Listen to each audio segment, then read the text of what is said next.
Oh, well, I loved everything about it because it was a whole. It's so rare. You read a script and something will be good, like one character will be good, but every single character was finely tuned and very funny. And I loved the fact that it was completely authentic and funny and was so true about the world at the moment. It was, I'll tell you what it was. I read it and I thought, I desperately want to see that. And you hardly ever think that about script. The story is about people with strong personalities in the workplace, people with no power and people with a lot of power in a funny movie.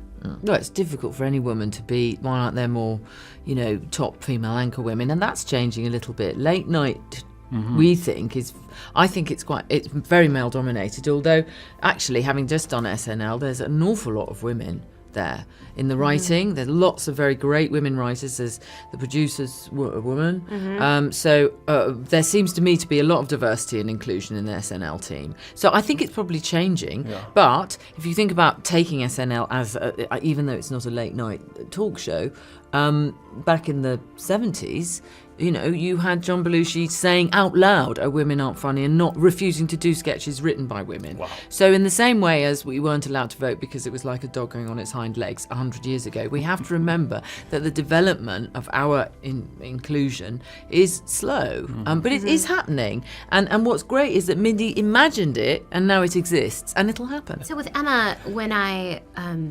was young, I saw her win an Oscar as an actress and then as a screenwriter, I think shortly thereafter.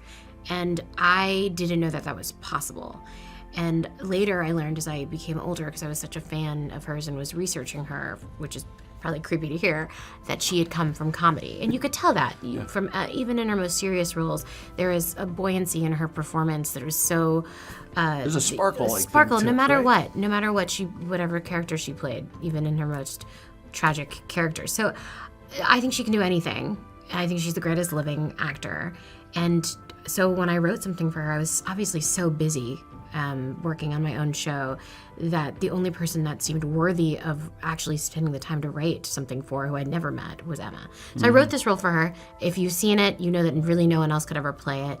So it was a pretty risky thing. So when she said that she wanted to do it, I thought, this is truly one of the peaks of my life existence. It's really thrilling. That's not how things work, and it sometimes can be said by an ally to you who wants you to succeed. That's not how things work. And if that's you look not what funny is. Go, sorry. Well, no, and it's not how things work. So in late night TV, it wasn't until I think 2014 or 2016 that the first black female writer was hired for a late night TV show.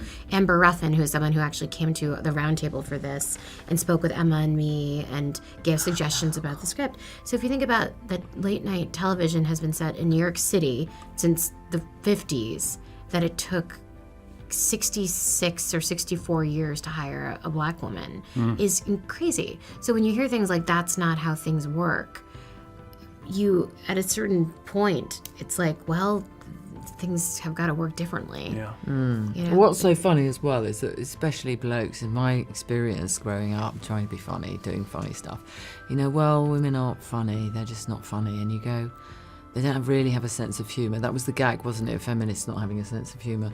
And you go, if women didn't have a sense of humour, none of them would survive. It's the only way we survive is because we can laugh. And that's clearly not common knowledge amongst a certain band of men. I mean, I absolutely adore men. I think they're noble and marvellous in all their parts, often. But there is a certain bandwidth of masculinity, which unfortunately has a lot of airspace, that's very toxic and doesn't understand that and doesn't hear it and is determined to, is full of misogyny. The movie, we have been talking about the movie so much, and of course the issues of feminism and intersectional feminism comes up, but the movie there are so many male characters that are so wonderful in it, and the actors who portray them were fantastic. And John is another person who, like Emma, he played Winston Churchill, not a very hilarious part to play, and comes from comedy as well. And also serial killer, don't forget about that. And he played a serial killer in Dexter, that's right. So he's so, I just love the people who can do everything, because it's a very short list of actors who can. So it was wonderful he was in the movie. Yeah, really. Well, breaking in for a start that's the hardest, isn't it? Oh no, maybe it isn't. Maybe you don't know anything then, so you're just doing what You have nothing to lose. you do. Which is You've the got nice nothing thing. to lose, absolutely. Whereas when you've got something to lose and you go, well, now I'm going to change everything. You have financial considerations Yeah. and children. Well, and you have, like your lifestyle. Yes. Um, both are it's hard. just, yeah. I think reinventing yourself is harder because when I was breaking in, Preconceptions sort of. I had no cripple you. money, I had no boyfriend, Yes. I had nothing to lose, no one thought anything of me, so I was willing to do anything. Right. But when you reinvent yourself, Well, people have expectations. There's a certain thing You to have protect when you're reinventing Yeah. yourself. You got to, like your character, she has to protect. Yeah, that's right. And Her legacy. That's a very good point, actually, that she's...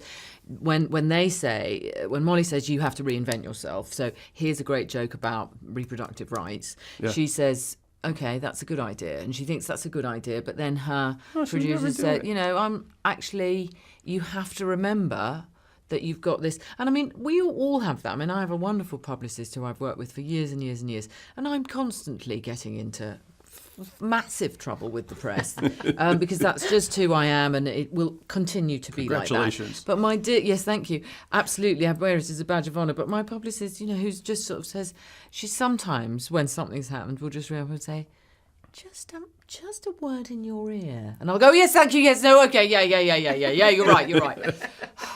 So you do need sometimes to think.